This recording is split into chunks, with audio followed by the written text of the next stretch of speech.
Unit 7, Ethics and Conduct. We're in the last unit of the 8-hour security guard curriculum. This unit is not quite as long as most of the others, and a lot of this information should absolutely be a review for you because we've discussed many of these ideas quite often in our law enforcement and throughout the year in criminal justice. So, objectives. Upon completion of this lesson, without reference to notes, the student should be able to list the benefits of a code of ethics for security guards, define code of ethics for security guards, list 5 elements of the code of ethics for security guards as contained in this lesson.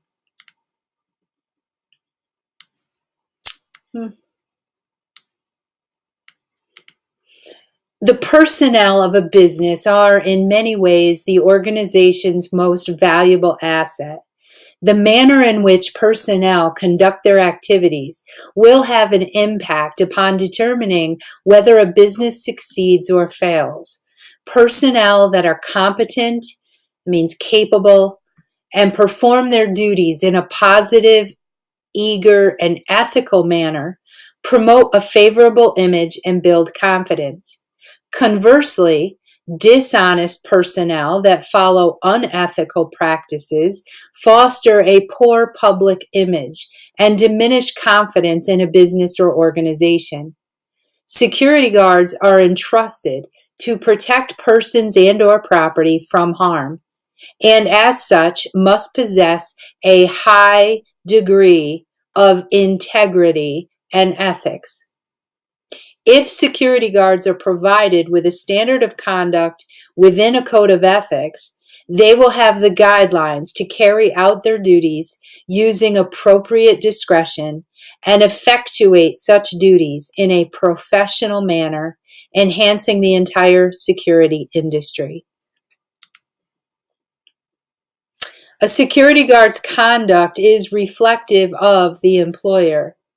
Security guards must be above reproach. We talked about that in the second unit. Above criticism. You are held to a higher standard than anybody else. The police are held to a higher standard, so are security guards. Integrity. A firm adherence to moral and artistic values. Ethics. Dealing with what is good and bad with moral duty and obligation. Value one thing over another, good over bad, acting on principle, moral responsibility, and system of principles. One of the phrases that you often hear is your character is what you do when nobody's looking.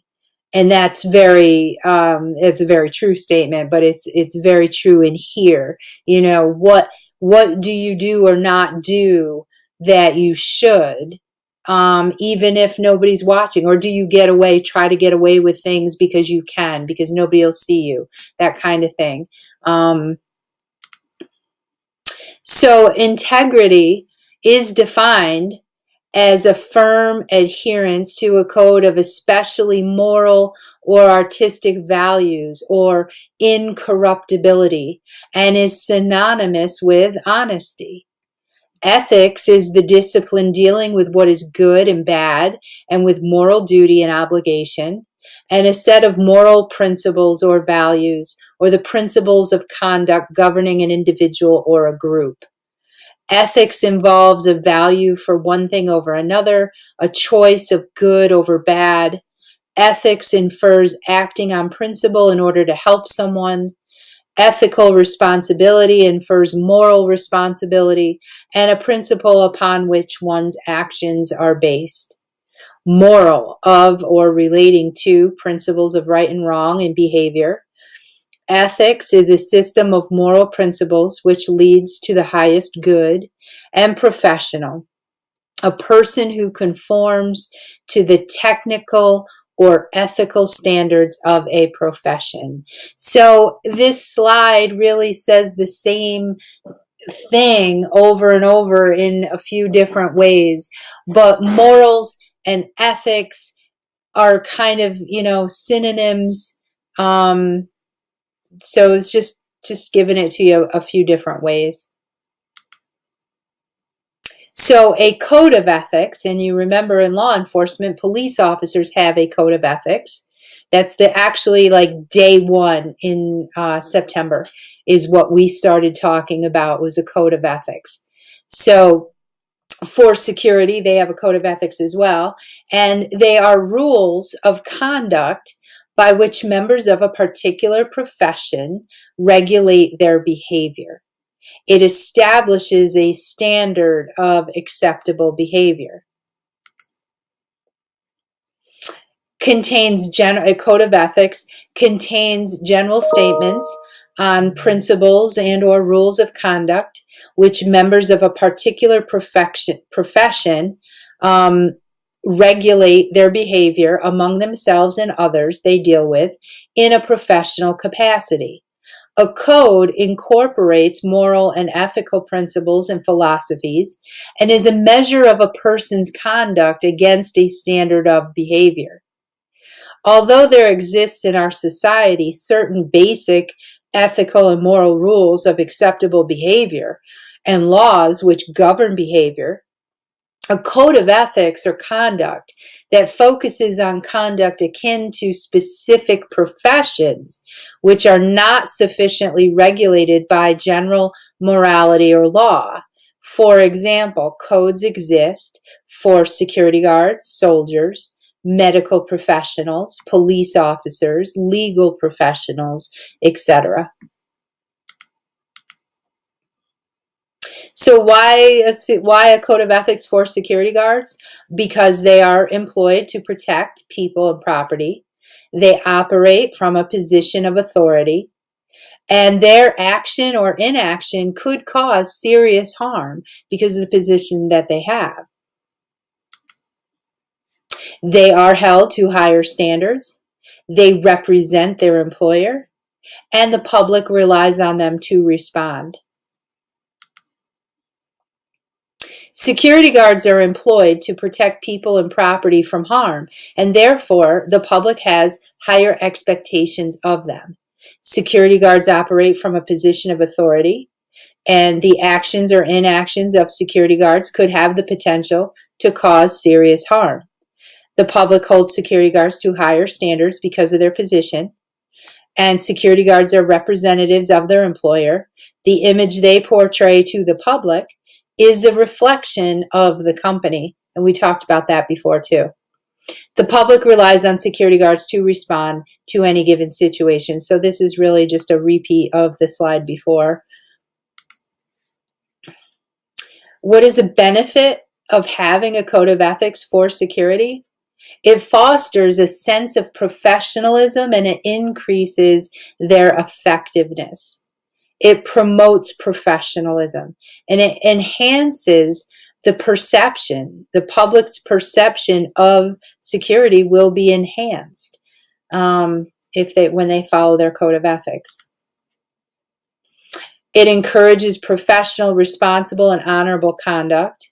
It attracts a better caliber of applicant, better quality applicant, greater protection of public rights. A code of ethics for security guards can benefit both the employer and security guard by acknowledging the importance of a security guard's job function, which can foster a sense of professionalism and thus increase the effectiveness of the security guard within the organization they are serving. Promote professionalism within the security industry. Enhance the way law enforcement and the general public view the security industry and security guards by fostering respect and mutual cooperation. Provide a foundation which encourages a security guard to conduct themselves in a professional, responsible, and honorable manner. Attracts a better caliber of applicant by creating a professional image and environment. And security guards can feel satisfied in the performance of their duties. This could reduce turnover rate. Turnover rate is people quitting and getting hired and quitting again in a short amount of time. That's a high turnover rate. We don't want that. And providing better protection of public rights. So, some examples of unethical practices. So, excessive force, false arrest and detention, illegal search and seizure, impersonation of a police or peace officer. And I'm assuming everybody knows what these are. We've talked about most of them quite a bit already. So these are bad things, unethical things, as is dishonesty, failure to report a crime or a violation, accepting bribes or unauthorized gratuities, falsifying reports, favoritism. Unethical behavior can result in the loss of public confidence and respect for the security industry. Any misdeed has the potential to tarnish a positive image. Remember, I talked to you guys about the fact that your reputation can take years to build and seconds to destroy. It's kind of what they're saying here. Therefore, it is imperative that security guards continually maintain their professionalism. Examples of unethical behavior include, and I just kind of read this, but we'll read it again, excessive use of force, false arrest and detention, illegal search and seizure, impersonation of a police or peace officer, any act of dishonesty, failure to report a criminal act and or violation of company policies and rules, accepting bribes or unauthorized gratuities. Remember, gratuity is a gift, usually a tip. Falsifying reports or exhibiting favoritism. So the following code of ethics embodies those principles and standards of conduct which typify the function and duties of a security guard. It is derived from the Code of Ethics for the American Society for Industrial Security, International Association of Chiefs of Police, and for private security management and security employees, the Private Security Advisory Council. They're just saying that this is where they came up with their Code of Ethics, from these three sources. So I'm going to go quickly and read through this. This is what a Code of Ethics for the security guards says.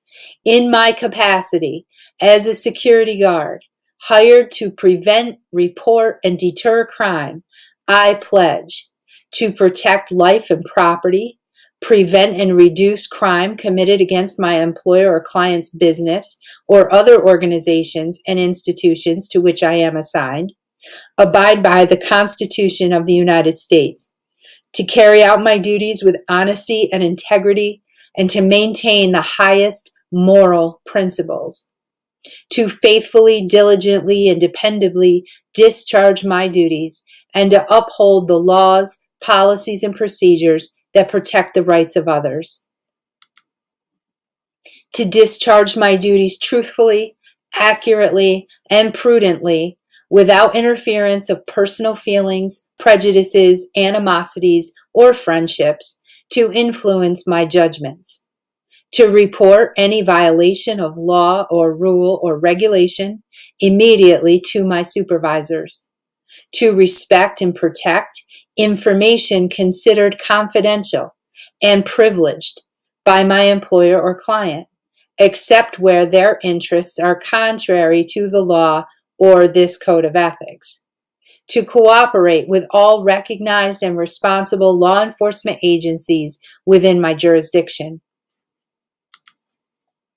to accept no compensation, commission, gratuity, or other advantage without the knowledge and consent of my employer, to conduct myself professionally at all times, and to perform my duties in a manner that reflects credit upon myself, my employer, and the security profession, to continually improve my performance by seeking training and educational opportunities that better prepare me to carry out my security duties.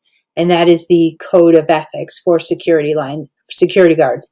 And the last little sentence here, bottom line, never knowingly do harm.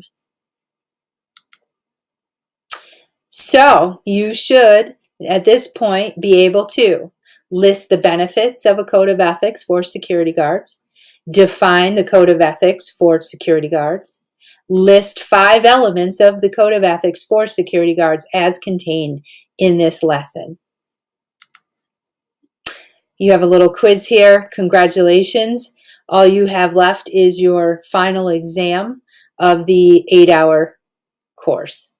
Good job, guys.